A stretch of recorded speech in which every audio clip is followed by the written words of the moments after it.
주님의 평강이 여러분들과 함께하길 바랍니다.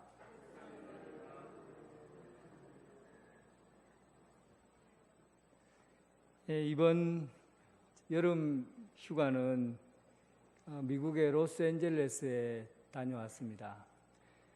우리 딸이 아시아나 항공 인턴십 과정에 이번에 입사하게 되어서 그곳에서 살 집을 구해야 했기 때문에 집사람과 제가 미리 가서 집을 구해주고 그렇게 돌아왔습니다. 그 먼 데까지 집을 구하러 그렇게 별나게 가야 되느냐, 아마 그렇게 말씀하시는 분도 계셨을 텐데 로스앤젤레스가 상황이 그리 좋지 않습니다. 엔젤레스라고 하니까 천사들이 사는 곳이거든요. 천사들이 사는 곳인데 그 날씨도 영상 8도에서 12도, 13도 이렇게 거의 봄하고 가을 정도 날씨가 사시사철 봄하고 가을 날씨가 그렇게 유지되고 곡식이 풍성하고 열매가 많이 열리는 그런 도시입니다. 얼마나 살기 좋아요. 그래서 로스앤젤레스라 해서 엔젤이 천사들이 사는 곳이다 이런 이름으로 불려졌습니다. 그런데 그곳에 가보니까 참 무서운 곳이에요. 천사가 아니라 악마가 사는 곳이에요. 너무 무섭고 두려운 곳이고 길을 가다가 거의 부딪히는 사람들이 홈리스, 그러니까 홈리스는 집이 없는 사람들, 우리는 노숙자라고 편하게 얘기하지만 노숙자 천국이에요. 홈리스들이 얼마나 많은지 지나가다 보면 냄새가 막 나기 시작해요. 그 냄새가 대마초 냄새인데 길거리에서부터 하면 냄새가 막 나고 한쪽에서는 누워서 일어나지도 못하고 또 길 옆에는 천막 같은 걸 쳐서 생활하는 사람도 있고 세상에 이렇게 많은 노숙자들이 이렇게 이 도시에 생활하고 있다는 게 참으로 놀라울 따름입니다. 그런데 홈리스들이 얼마나 많은지 제가 찾아봤어요. 미국에서 제일 살기 좋은 동네에 왜 이렇게 홈리스가 많은가 보니까 일단은 겨울이 없잖아요. 로스앤젤레스는 겨울이 없으니까 노숙자들이 생활하기에 너무 좋아요. 그런데 이들이 집을 잃어버리고 길거리로 내몰리게 된 상황이 어떤 상황인가 확인해 보니까 집 문제더라고요. 집 문제예요. 그 4인 가족이 집 안에서 생활하려면 그래도 한 10평, 18평에서 한 20평 되는 집이라도 있어야 되는데 그 집을 구하려고 하니까 대부분 월세를 받잖아요. 최고로 싼 집이 월세가 한 달에 4인 가족이 살려면 200만 원 줘야 돼요. 월세 200만 원. 그리고 조금 좋은 데는 300만 원. 그렇게 줘야 되니까. 그러니까 월급 받으면 집세 내는데 끝이에요. 월급 받아갖고 집세 내면 그 다음부터는 먹고 살 게 없는 거예요. 그러는 중에 그 중에 아이가 병이 들거나 몸이 아프잖아요. 그러면 병원에 가야 되는데 또 대부분 이민 온 사람들은 보험이 안 되어 있으니까 보험을 들 돈이 없으니까 보험을 안 들어요. 병원비가 엄청 비싸니까 병원에 못 가는 거죠. 그러니까 생다지로 견뎌내는 거죠. 결국은 집세에 돈이 다 나오고 또 아이들이 아프면은 병원비 낼 돈도 없고 그러다 보니까 그들이 결정한 게 도저히 못 살겠다. 집에서는 못 살겠다고 집을 뛰쳐나오는 거예요. 그래서 길거리에서 살기로 결정한 거죠. 길로 나오면은 국가에서 돈을 대주거든요. 그래 그거 먹고 사는 게 차라리 낫다 해서 집 없이 떠돌아다니는 홈리스들이 많아지게 된 겁니다.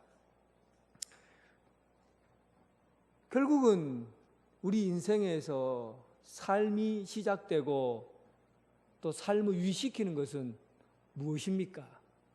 집이에요. 집이 우리를 살아있게 하고 살아가게 하고 삶을 이어가게 하는 겁니다. 그런데 집을 잃어버리니까 전부 다 잃어버리는 거예요. 집을 잃어버리면 삶 자체를 다 잃어버리게 돼요. 신앙은 여러분 간단하게 생각하세요. 믿음 생활은 집을 얻는 겁니다. 집을 얻는 거예요. 여러분들이 신앙생활 한다 하는 사람은 집을 얻고 사는 사람이에요. 신앙생활을 안 한다, 신앙생활을 잘못한다 하는 사람은 어떤 사람입니까? 집을 잃어버린 사람들이에요. 근데 그 집이 누구 집입니까? 하나님께서 우리에게 제공해 주신 집, 하나님 아버지가 우리에게 마련해 주신 그 집에 사는 사람을 신앙생활 하는 사람이라고 그래요. 그런데 신앙의 집을 잃어버리고 사는 사람들은 홈리스처럼 마음의 집을 잃어버린 사람이요, 아버지의 집을 떠난 사람입니다.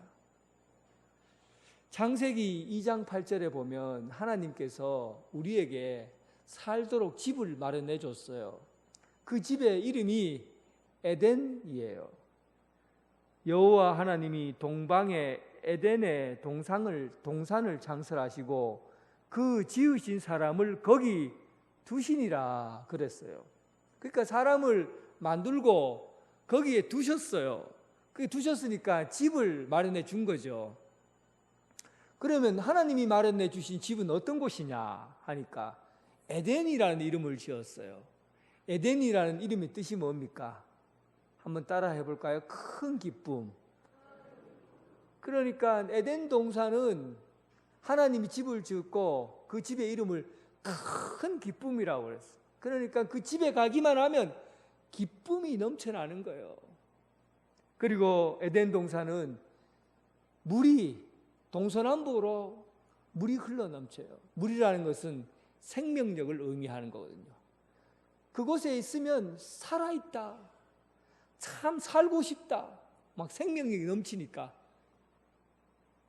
이런 집에 살고 싶다, 내가 살아있구나, 이런 것을 느끼게 하는 곳이죠. 그리고 그곳에서는 참된 안식과 평안함이 있어요. 그 집에 들어가면 평안한 거예요. 그리고 쉴 것 같은 거예요. 아, 내가 이제 쉬고 있구나 하는 그런 느낌이 드는 것이죠. 그런데 오늘 본문에 나와 있는 무덤 사이에 사는 귀신이 거처하는 집, 하나님의 집을 잃어버리고 귀신이 거처하는 집에 사는 사람들, 그 집은 어디에 삽니까? 무덤 사이에 살아요. 무덤은 어떤 곳이죠? 죽음이 머무는 곳이에요. 죽음이 머무는 거예요. 그러면 죽음의 토대는 뭔가요? 죽음의 토대는 불안과 절망과 두려움이에요. 그러니까 하나님의 집이 아닌 귀신이 머무는 곳에 들어가 살면은 제일 먼저 오는 감정이 불안이에요. 두려워요. 집에 있으면 불안하고 두려워요. 그리고 한숨이 가득해요. 입에서 나오는 말이 아이고 죽겠네, 머리 아파 죽겠네, 골치 아파 죽겠네, 미치겠네, 돌겠네, 이런 말들이 막 솟아나와요. 그 분위기는 바로 죽음이 지배하는, 어둠이 지배하는 귀신이 머무는 곳이 그런 곳이라는 겁니다. 하나님의 집은 기쁨이 있어요. 평안이 있어요. 생명, 살겠네, 아이고 살고 싶다, 이런 마음이 드는데 어둠이 지배하는 집, 무덤이 있는 곳에는 아이고 죽겠네, 못 살겠네, 미치겠네, 돌겠네, 이런 말들이 가득한 그런 집에 머물게 된다는 겁니다. 그러면 여러분들의 마음의 집을 한번 들여다보세요. 내가 지금 아버지의 집에 머물고 있는가? 아니면 지금 여러분들은 아버지의 집에 머물지 않고 어둠이 존재하는 귀신이 존재하는 그런 곳에 내가 머물고 있는가? 어떻게 알 수 있어요? 내 마음을 들여다보면 내 마음에서 막 죽고 싶고 살기 싫고 불안하고 두렵고 짜증나고 날카롭고 미워하고 이런 마음이 계속 생긴다고 한다면 그 마음의 집은 귀신이 머물기 좋은 집이에요. 그러나 내 마음에 들어와 보면 어디선가 모르게 기쁨이 있고 어디선가 모르게 만족함이 있고 살고 사는 게 좋구나, 살아있는 게 좋아, 행복해, 그런 마음이 여러분 마음에 든다면, 그런 마음이 있다면 그 집은 아버지의 집에 머물고 있는 겁니다. 여러분, 아버지의 집에 머물러 살기를 바랍니다. 집을 잃어버리면 여러분 신앙은 비참해져요. 아버지의 집에 머물러야 우리가 살아요. 아버지의 집을 떠나서 사는 순간 우리는 불안과 두려움과 절망과 걱정과 근심과 염려 때문에 마음의 집에서 두려워 영혼의 홈리스가 되는 겁니다. 마음의 홈리스가 되는 거예요.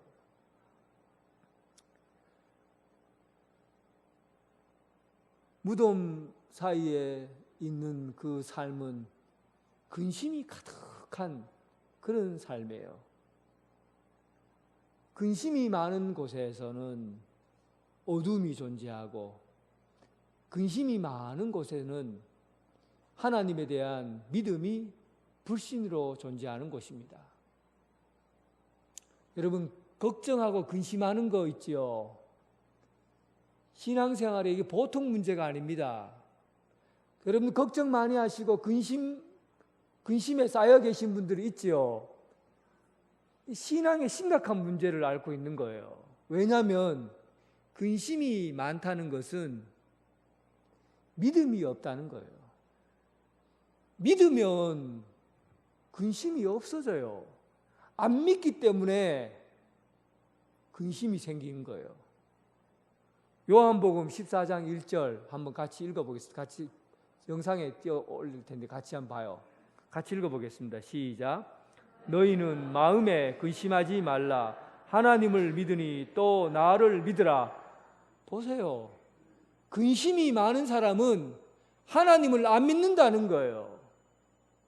하나님을 믿으면 걱정이 없어요. 왜냐하면 보세요. 어린아이가 아버지 손을 잡고 가는데 아버지를 믿는 아이는 앞에 호랑이가 있어도 걱정하지 않아요. 왜냐하면 아버지가 호랑이와 싸워서 이긴다는 믿음이 있거든요. 아버지를 믿기 때문에 애기가 앞에 호랑이가 있어도 두려움이 없다니까요. 믿음이 있으면. 그런데 아버지를 못 믿으면 앞에 고양이 새끼가 있어도 무서워해요. 왜냐하면 아버지를 못 믿으니까. 근심이 있다는 것은 믿음의 문제라고요. 내 마음에 근심이 가득해서 삶을 유지해 나가지 못하는 것은 하나님을 못 믿는 겁니다.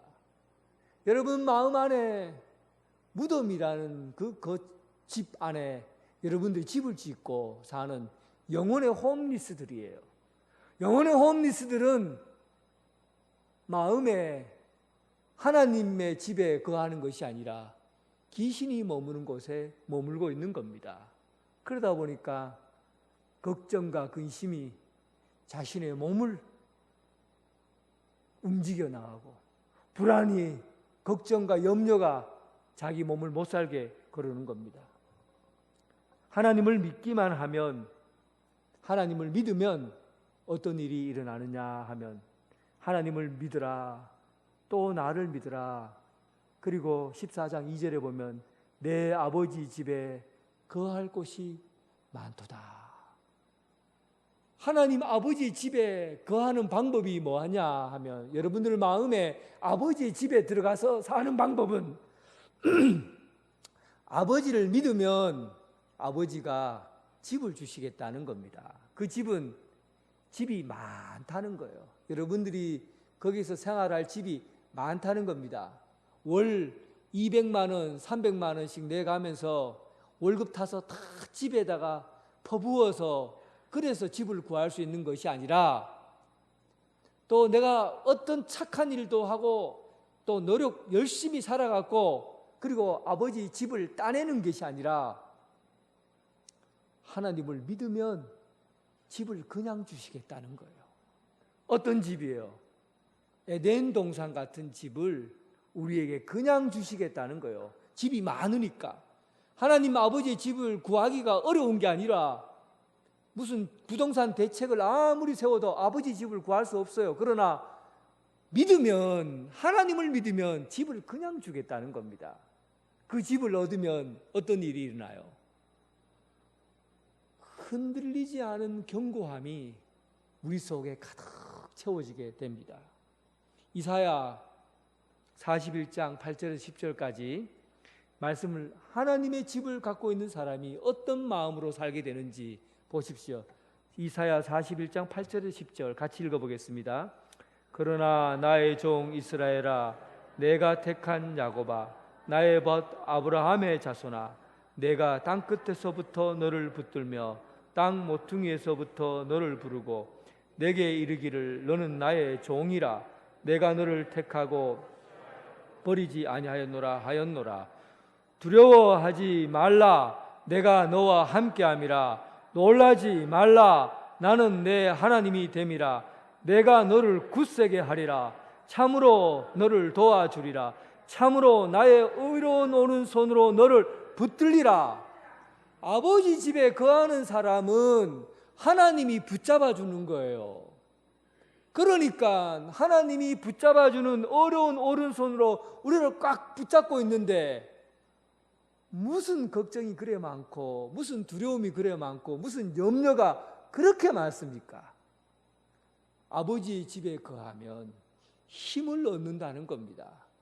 진짜 세상의 일들은 걱정할 일밖에 없고 바깥의 일들은 두려운 일들밖에 없는데, 마치 파도 위에 막 있는 것 같은데, 그런데 어디선가 알지 못하는 힘이 나를 꽉 잡고 있는 것을 느껴요.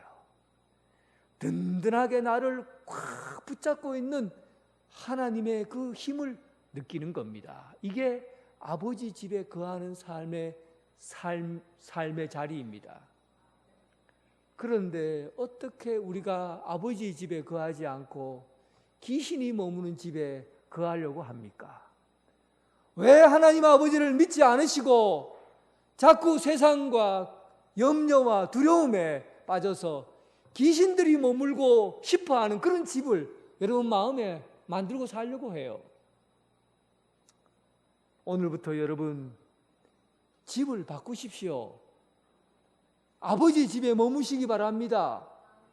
아버지께서 마련해 주신 그 집이 여러분들의 삶에 기쁨이 없는 곳에서도 기쁨이 막 솟아나게 하고, 평안함이 없는 곳에서도 알지 못한 평안이 여러분들의 마음을 지배하고 있고, 두려움이 가득한 현실인데도 불구하고 내게 어디서 모르게 찾아오는 그 평안함과 안전함이 나를 꽉 붙들고 있는 하나님의 손길을 느끼게 될 겁니다. 이런 아버지 집에 거할 수 있는 여러분 되시길 주님의 이름으로 축원합니다. 오늘 본문에 보면 귀신 들렸던 사람이 이제 새롭게 회복이 돼요. 귀신 들린 사람 자주 만나기 어렵잖아요. 성경에도 귀신 들린 사람의 이야기가 많이 나온 것 같지만 그렇게 많이 나오지 않습니다.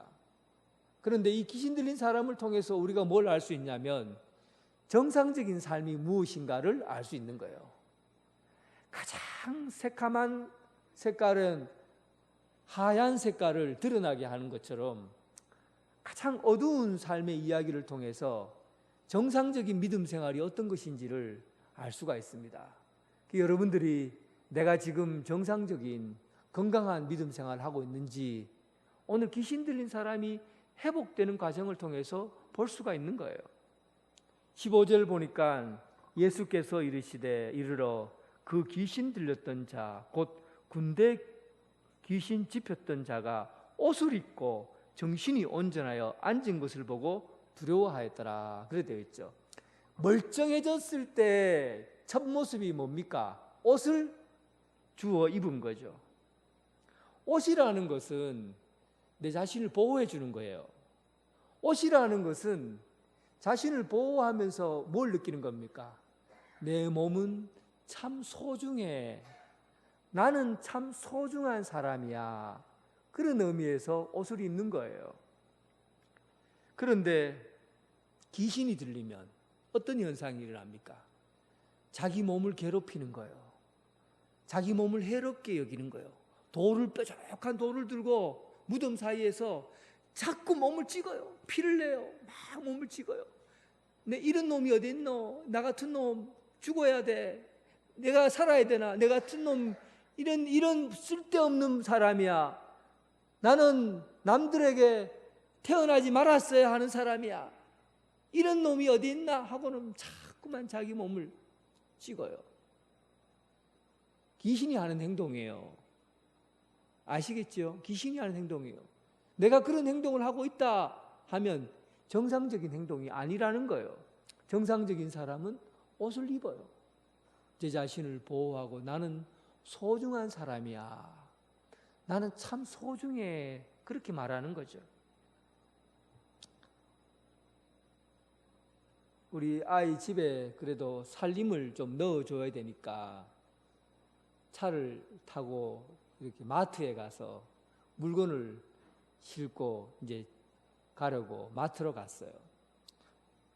거기는 하나로 마트와 같은 그런 곳이 이름이 타겟이라고 마켓이 있더라고요. 마켓을 왜 타겟이라고 했을까? 타겟은 목표를 정중하다, 목표를 맞췄다, 목표 이런 뜻이잖아요. 뭐 잘 골라라 이런 뜻이겠죠. 물건을 잘 선택해서 가라 이런 말이겠죠. 어쨌든 그런 타겟이라는 그런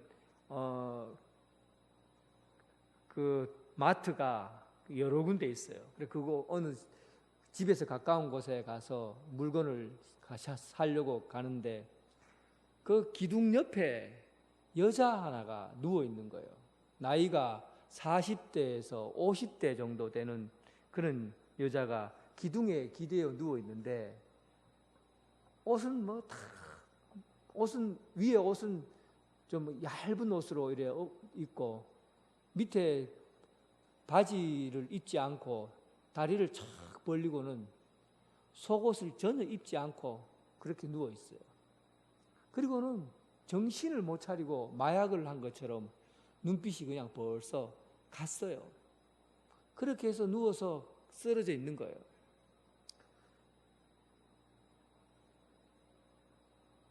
귀신이 들렸다, 정신이 온전치 않다 하는 사람에게 나타나는 현상이 뭔지 아십니까? 옷을 벗어요. 옷을 벗어요. 옷이라는 것은 자기 몸을 최대한 보호하는 거예요.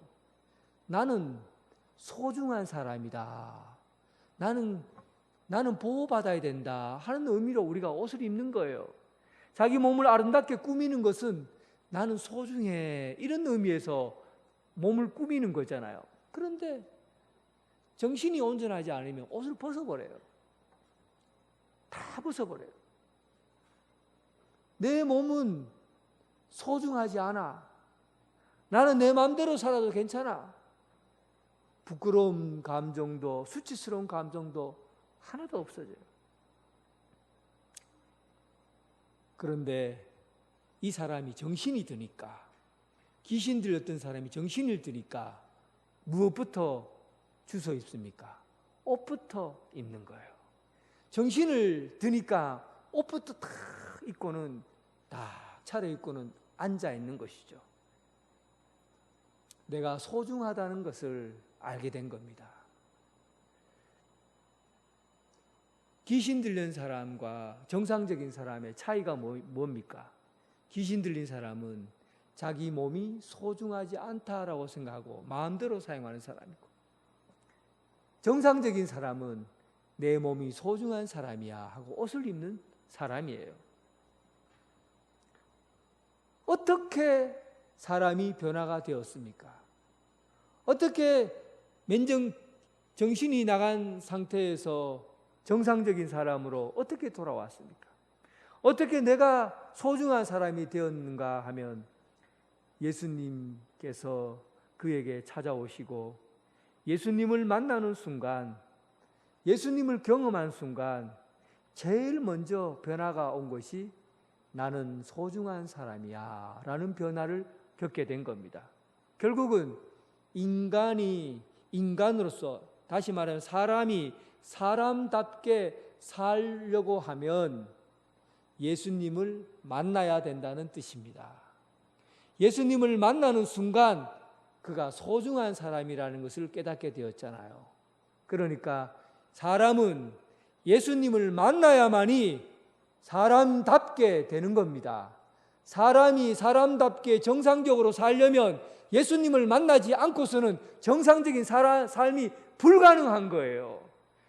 사람이 소중하다는 것을 깨우쳐주게 된 것은 예수님을 만나면서 깨우쳐지게 된 거거든요. 결국 예수님 없이는 모든 인간은 소중한 삶을 살 수 없는 겁니다.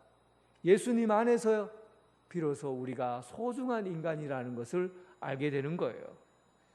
예수님께서 여러분들을 얼마나 사랑하셔서 여러분들에게 다가오셨는지, 그래서 예수님이 여러분들을 소중한 사람으로 부르시고 그렇게 살도록 우리에게 옷을 입혀 주신 겁니다.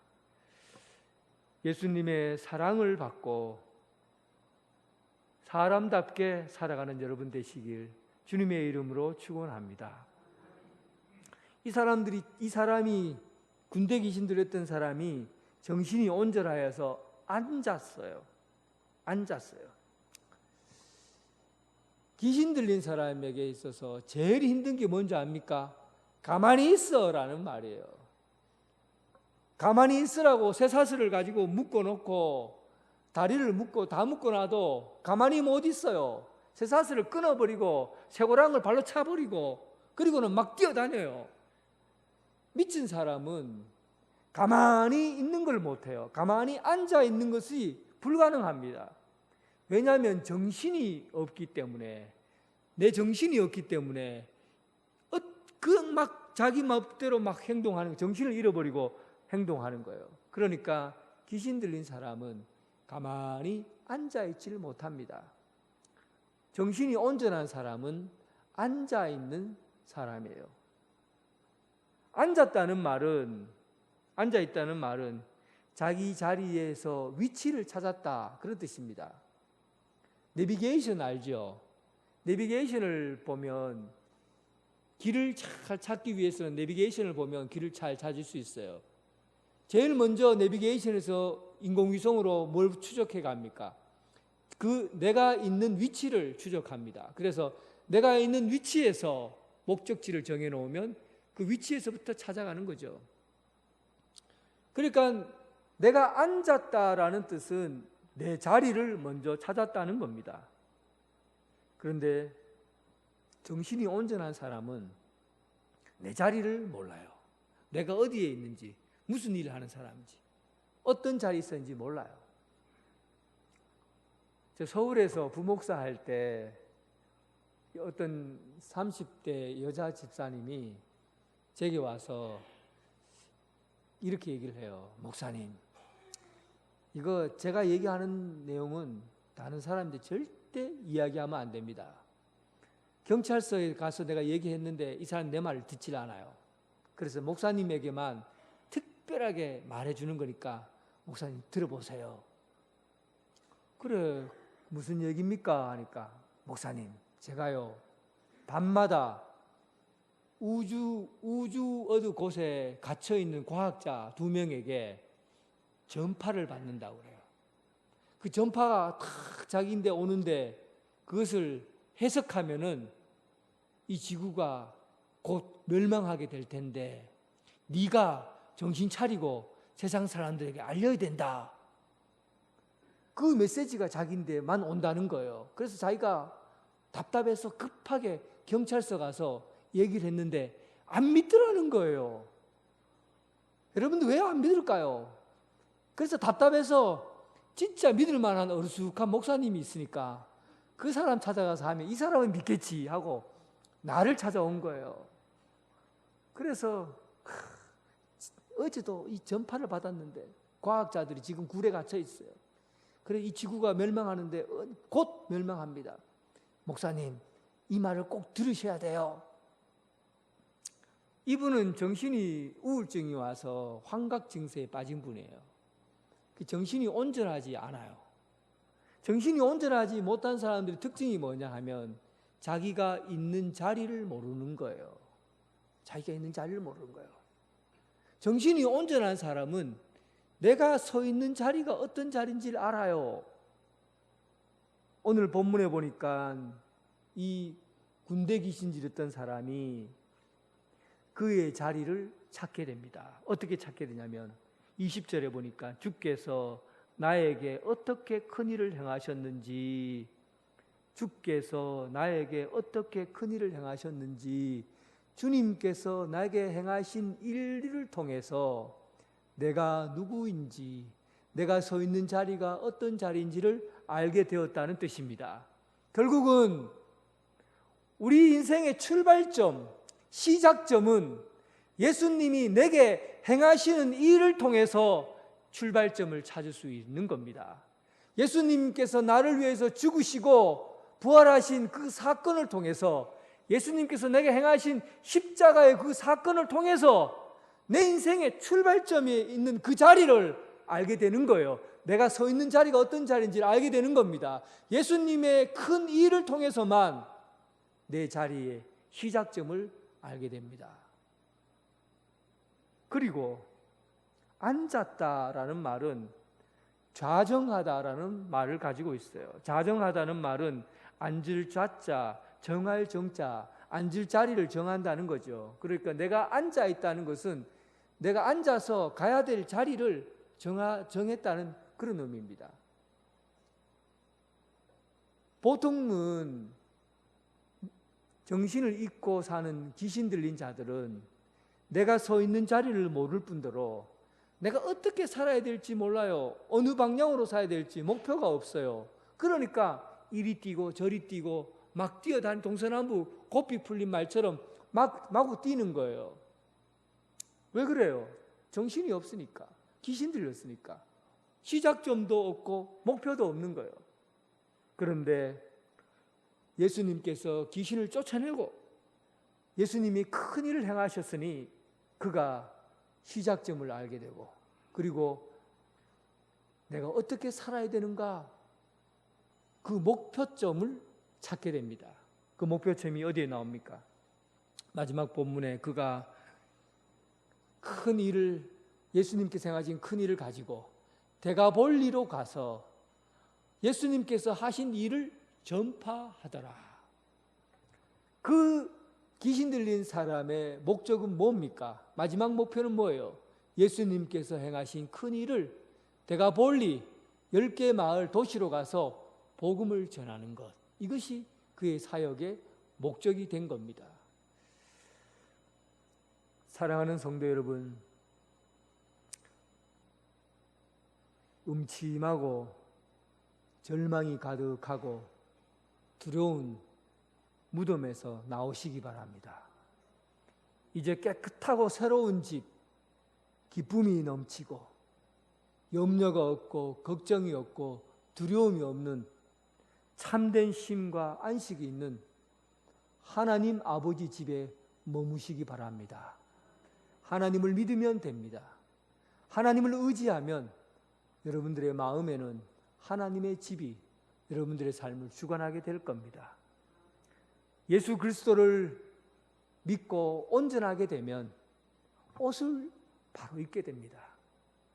그 옷은 내 자신이 소중한 사람이야, 나는 참 소중한 사람이야 라는 것을 알게 되고, 또 예수님을 만나게 되면 내가 서 있는 자리, 내가 이제부터 새로운 사람으로 출발해야 될 자리를 알게 됩니다. 그리고 내가 가야 될 목표 지점, 복음을 전하고 사역을 감당하는 그 자리가 어떤 자리인지를 깨닫게 되는 것이죠.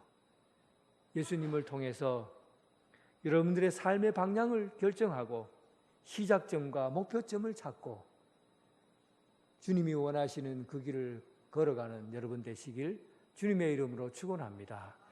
하나님 아버지 감사합니다. 우리 인생에서 집 없이 떠돌아다니는 홈리스처럼 우리 영혼의 홈리스가 되지 않게 하시고 귀신이 머물고 있는 집이 아니라 하나님 아버지가 머무시는 집, 아버지가 다스리시는 집, 그 집에 머물게 하여 주옵소서. 슬픔이 없고 걱정이 없고 두려움이 없는 그런 에덴 동산 같은 그런 집에 머물게 하여 주옵소서. 예수님을 만나면 우리의 삶이 바뀌게 됩니다. 나는 소중한 사람이야. 예수님의 옷을 입게 하여 주시고 예수님을 만나면 시작점이 바뀌게 됩니다. 이제 나는 출발할 수 있어. 예수님이 오시면 목표점이 바뀌게 됩니다. 주님이 내게 부탁하신 일을 하게 되고 그 일을 우리 인생의 목표로 삼게 됩니다. 이제 주님을 만남으로 인해서 삶을 새롭게 시작하고 주님께서 가라고 하신 그 목표를 향해서 달려가는 성도들 되게 하여 주옵소서. 예수님 이름으로 기도드립니다. 아멘.